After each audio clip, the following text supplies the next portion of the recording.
Welcome to Choddragram Online, Choddragram Upazila Online Madrasa.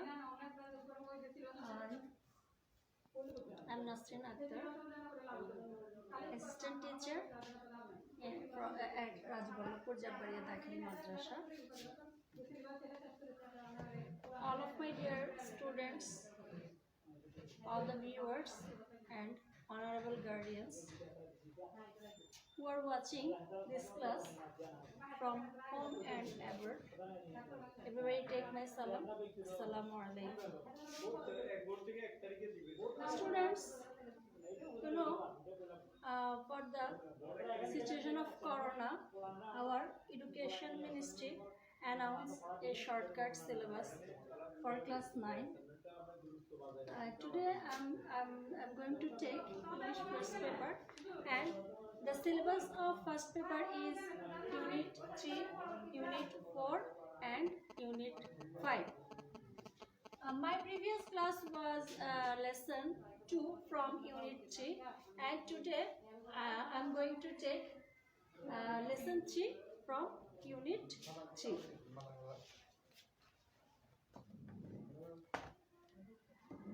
There are 6 lessons in this unit, and out of them today we are starting to take lesson 3.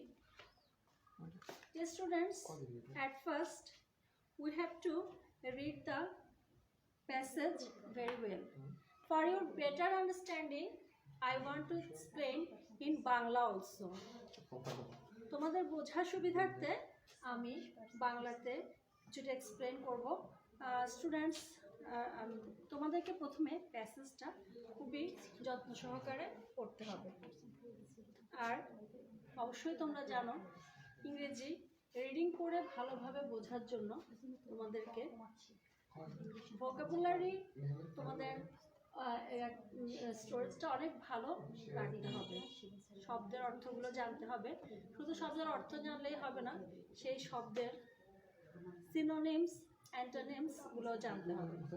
আর সেটা যদি তোমরা জানো, তাহলে কি হবে, তোমাদের যে রাইটিং সাইডগুলো আছে, যেমন প্যারাগ্রাফ, ডায়ালগ, এগুলো তোমরা কি নিজেরা নিজের ভাষা দিয়ে সুন্দর করে লিখতে পারবে। সেই দক্ষতাটা অর্জন করার জন্য আসলে এটা খুবই জরুরি। তো শুরুতেই চলো আমরা প্যাসেজটা খুব ভালোভাবে পড়ে নিই। এটা লেসন 3, দেখো পেজ নাম্বার 33। আশা করি সবাই বই, খাতা, কলম নিয়ে প্রস্তুত হয়েছো। Look at the page number 33। দেখো আজকের লেসন হচ্ছে ইন্টারন্যাশনাল মাদার ল্যাঙ্গুয়েজ ডে, অর্থাৎ আন্তর্জাতিক মাতৃভাষা দিবস। দেখো এখানে একটা ছবি দেখিয়েছে। হ্যাঁ, আমাদের কি এই ছবিটা হচ্ছে আমাদের, দেখো আমাদের শহীদ মিনারের ছবি। তো শহীদ মিনার দেখলে আসলে আমরা সবাই জানি এটার সাথে সম্পর্ক কার, 21শে ফেব্রুয়ারি। আর ডিয়ার স্টুডেন্টস, 21শে ফেব্রুয়ারি সম্পর্কে তোমরা আসলে সবাই অবগত আছো। এখানে তোমাদের যে ইউনিট 3 প্রথমেই লেখা আছে, দেখো ইভেন্টস অ্যান্ড ফেস্টিভ্যালস। তো ফেস্টিভ্যালস তো উৎসব আমরা সবাই জানি, ইভেন্টসটা কি? দেখো স্টুডেন্টস, এখানে কিছু লেসন যেগুলো আছে, যেমন ধরো international mother language day, independence day, এগুলো কিন্তু সবগুলো ফেস্টিভ্যালস না, কারণ এগুলোর সাথে অনেকগুলো ঘটনা জড়িত আছে, এবং এইসব ঘটনার পরিপ্রেক্ষিতেই কিন্তু আমরা এই দিবসগুলো পালন করে থাকি। এই জন্যই এইগুলোকে বলা হচ্ছে ইভেন্টস। এখন ইভেন্টস, ঘটনাক্রমে এই দিনগুলো সৃষ্টি হচ্ছে। এখন আমরা সেটাকে ফেস্টিভ্যালস, বা আমি ফেস্টিভ্যাল বলবো না, আসলে আমরা কি উদযাপন করে থাকি এই দিনগুলো আমাদের প্রতি বছর।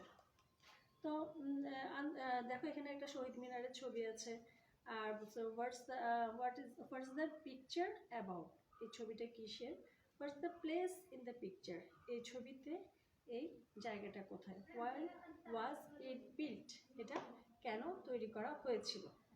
আমরা কম বেশি সবাই জানি, কারণ 21শে ফেব্রুয়ারির সাথে তোমরা সবাই পরিচিত। শুধুমাত্র ইংরেজি বিষয় না, এটা তোমাদের বাংলাতেও যথেষ্ট অনেকবার এসেছে এই বিষয়টা, তোমরা সবাই অবগত আছো। চলো আমরা শুরু করি আজকের পাঠ। 21st February is a memorable day in our national history.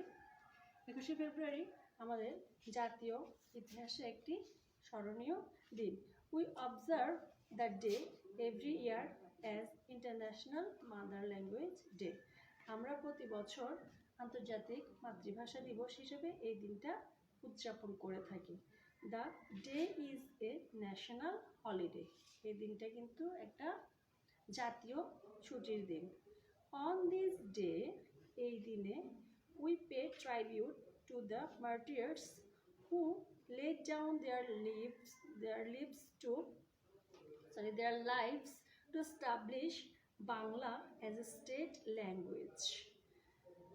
এই দিনে কি হয়েছিল দেখো, আমরা কি করি এই দিন, আমরা সেই সমস্ত শহীদদের প্রতি আমাদের শ্রদ্ধা অর্পণ করি যারা কিনা আমাদের বাংলাকে রাষ্ট্রভাষা হিসেবে এস্টাবলিশ করার জন্য, প্রতিষ্ঠা করার জন্য কি করেছিল, তাদের জীবন উৎসর্গ করেছিল।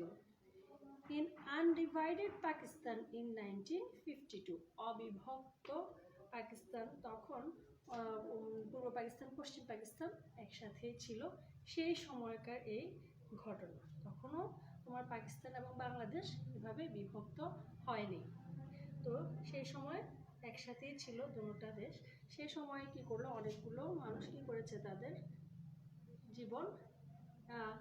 তাদের জীবন বিলিয়ে দিয়েছে বাংলাকে কি মাতৃভাষা হিসেবে বা রাষ্ট্রভাষা হিসেবে প্রতিষ্ঠিত করার জন্য। The struggle to achieve our language rights is known as the language movement. এই যে আমাদের ভাষাটাকে অর্জন করার জন্য তারা যে স্ট্রাগলটা করেছিল, যে যুদ্ধটা করেছিল, সেটাকে বলা হচ্ছে ভাষা আন্দোলন, language movement. The seed of the language movement was sown on 21 March 1948। এই যে মাতৃভাষা আন্দোলনের যে সূত্রপাতটা হয়েছিল সেটা কখন হয়েছিল, যদিও এটা 1952 সালে যে মাতৃভাষা আন্দোলনটা শুরু হয়েছিল, কিন্তু এটার শুরুটা হয়েছিল তোমার 21শে মার্চ 1948 সালে, যখন Mohammad Ali Jinnah, the governor general of Pakistan, declared in a public meeting in Dhaka that Urdu would be the only state language of Pakistan. পাকিস্তানের দোনো পাকিস্তান মিলিয়ে উর্দুই হবে একমাত্র রাষ্ট্রভাষা। যে একটা পাবলিক মিটিংয়ে উনি এই কথাটা ঘোষণা দিয়েছিলেন, তখনই সেটা 1948 সালের কথা, তখনই কিন্তু এই আন্দোলনের সূত্রপাত ঘটে। আর সেটা পরবর্তীতে কিন্তু প্রকটভাবে এটা রূপ নিয়েছে আন্দোলন হিসেবে 1952 সালে, আর এটা শুরুটা হয়েছিল 1948 সালের 21শে March. The declaration raised a storm of protest in the eastern part of the country. এই ডিক্লারেশনটা, এই যে ঘোষণাটা উনি দিয়েছিল, তখন ঝড় উঠেছিল, কি প্রতিবাদের ঝড় উঠেছিল eastern part of the country, দেশের পূর্বের অংশটাতে, পূর্ব পাকিস্তানের অংশটাকে, যেটাকে আমরা আমাদের বাংলাদেশ যে অংশটা অবস্থিত, সেই অংশে কি করলো, তখন প্রতিবাদের ঝড় উঠেছিল এই ডিক্লারেশনটাতে, যে কেন একই ভাষা আমরা কেন উর্দু ভাষায় কথা বলবো, আমরা বাংলা ভাষায় কথা বলবো, এই জন্য মারাত্মকভাবে প্রতিবাদের ঝড় উঠেছিল। It turned into a movement and reached its climax in 1952. এটা খুবই মারাত্মকভাবে আন্দোলন হিসেবে রূপ নিয়েছিল কখন, 1952 সালে। The government outlawed all sorts of public meeting and rallies to stop it. তখন সরকার কি করলো, সব ধরনের সব মানুষের একত্রে মিটিং করা বা র্যালি করা, শোভাযাত্রা করা, এটা কি করে দিল, বন্ধ করে দিল। কেন বন্ধ করলো, যেন আন্দোলনটা জোরালো না হয়। তারা যেটা ডিক্লেয়ার করেছে যে উর্দুটাই হবে রাষ্ট্রভাষা, সেটা যেন হয়, সেজন্য। The students of Dhaka University defied the law and brought out a peaceful protest procession on 21 February 1952. আর ঢাকা বিশ্ববিদ্যালয়ের ছাত্ররা কি করলো, এই আইনটা অমান্য করলো এবং তারা একটা পিসফুল প্রোটেস্ট প্রসেশন, তারা শান্তিপূর্ণভাবে, কোনো মিটিং মিছিল স্লোগান কোনো কিছুই না, এমনিতেই তারা শান্তিপূর্ণভাবে কি করলো 21শে ফেব্রুয়ারিতে তারা একটা মৌন মিছিলের মতোই তারা একটা অবস্থান নিল যে না, আমরা এই উর্দু ভাষাটা রাষ্ট্রভাষা হবে, বিশেষ করে আমাদের এই এলাকাটাতে, সেটা আমরা মানতে চাই না। সেই জন্য তারা একটা শান্তিপূর্ণ ভাবে অবস্থান করছিল।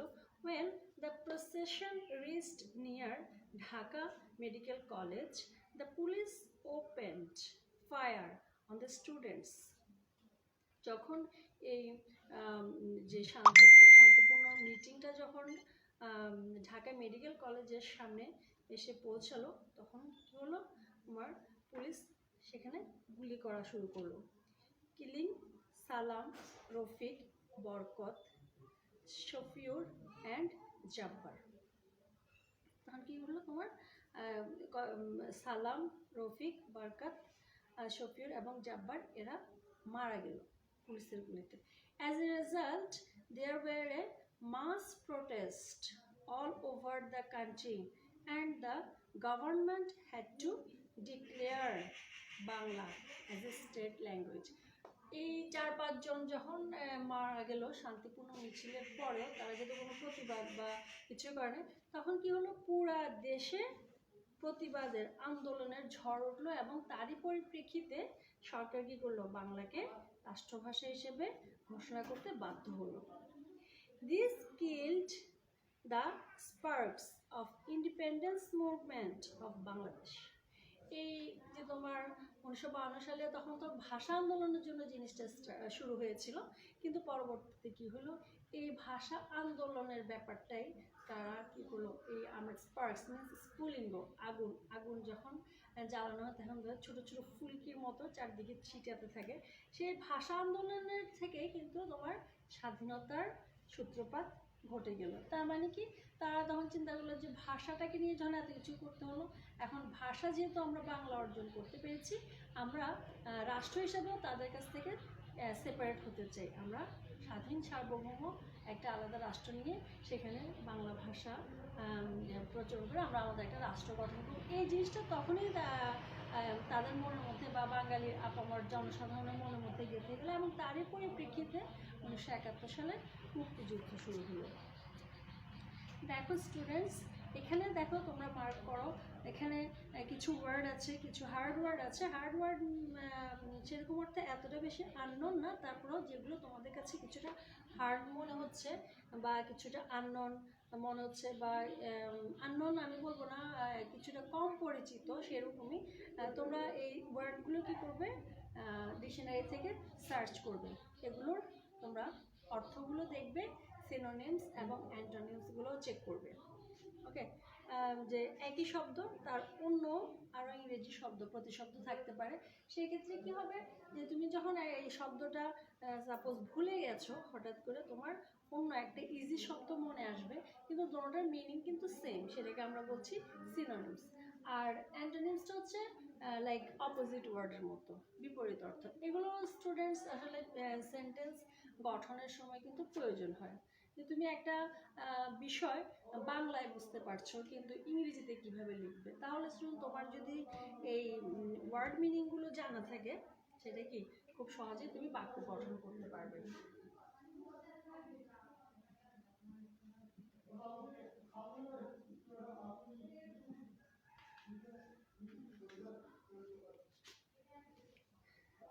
দেখো এখানে complete the chart, time, what happened. এই এই যে কমপ্লিট দ্য চার্ট, এটা কিন্তু কম্পোজিশন সিন বা আনসিনের ক্ষেত্রে তোমাদের জন্য অনেকগুলো কোশ্চেন থাকে, লাইক কোশ্চেন নাম্বার যখন তোমরা করতে যাও তখন থাকে। তো এখানে আমি বলবো যে এই তোমাদের টেক্সট বুকের যে ইয়েগুলো আছে সেগুলো তোমরা আগে কমপ্লিট করবে, কেমন? এটা যদি করো তোমাদের কম্পোজিশনগুলোর যে প্রবলেমগুলো থাকে, যে কোশ্চেন আনসারও থাকে, সেটা করার জন্য অনেক ইজি হয়ে যায়। এখানে দেখো টাইম হোয়াট হ্যাপেন্ড, এখানে একটা চার্ট আছে, পেজ নাম্বার 34-এ যাও। দেখো এখানে 1947-এ কী হয়েছিল সেই ঘটনাটা, হোয়াট হ্যাপেন তোমরা ডেসক্রাইব করবে। তারপরে এখানে দেখো 1948-এ কী হয়েছিল, এই যে 21 মার্চ 1948 মোহাম্মদ আলী জিন্না উর্দুকে রাষ্ট্রভাষা হিসেবে অ্যানাউন্স করেছিলেন। 1952 তখন কী হয়েছিল তোমরা জানো, ল্যাঙ্গুয়েজ মুভমেন্ট যেটা, সেটা হয়েছিল। এরপর দেখো match the words with their মিনিংয়ের সাথে ওয়ার্ডগুলো ম্যাচ করো। এখানে ফার্স্টে তোমার যে ওয়ার্ডসগুলো আছে তুমি এগুলো ডিকশনারি থেকে তোমরা সার্চ করে দেখবে, ডিকশনারিতে সার্চ করে দেখলে পাশেরটার সাথে ম্যাচিংটা খুব ইজিলি করতে পারবে। এটাও তোমাদের ভোকাবুলারির জন্য খুবই গুরুত্বপূর্ণ। দেন নাম্বার দেখো, answer this questions. Okay, why do we observe 21st February as the International Mother Language Day? আমরা কেন অবজার্ভ করি 21শে ফেব্রুয়ারি আন্তর্জাতিক মাতৃভাষা দিবস উপলক্ষে, দিবস হিসেবে। Then what happened when Urdu was declared as only state language of Pakistan, এটা তোমাদের প্যাসেজটাতে আছে, তোমরা এটা দেখে নেবে। The seed of independence was sown on 21 February 1952, do you agree and why? Okay, এইটা আমি তোমাদেরকে এক্সপ্লেন করেছি যে তোমরা কি এটার সাথে একমত কিনা, এবং তখন 1952 সালে স্বাধীনতার যে ইয়েটা বপিত হয়েছিল, যে সূত্রপাত হয়েছিল। ওকে গাইজ, আর আমি বলবো যে তোমরা অবশ্যই কেয়ারফুলি এই প্যাসেজটা পড়বে, পড়ে অর্থগুলো বোঝার চেষ্টা করবে, এবং সাথে এই যে ব্যাপারগুলো এগুলো একটু সলভ করলে তোমরা সিন কম্পোজিশনের যে কোশ্চেনগুলো আছে খুব ইজিলি এগুলো অ্যান্সার করতে পারবে। ঠিক আছে, ঠিক আছে স্টুডেন্টস, ভালো থাকবে তোমরা, আর খুবই সাবধানে থাকবে। যখনই কোনো প্রয়োজনে বাহিরে যাবে অবশ্যই মাস্ক ব্যবহার করবে, এবং বাহির থেকে এসে অবশ্যই ভালোভাবে সাবান দিয়ে হাত ধুবে। ভালো থাকবে, নিরাপদে থাকবে, এই বলে আমি আমার ক্লাস এখানে শেষ করছি। ইনশাল্লাহ পরবর্তী ক্লাসে আমরা পরবর্তী লেসন নিয়ে আলোচনা করব। আল্লাহ হাফেজ, ভালো থেকো সবাই।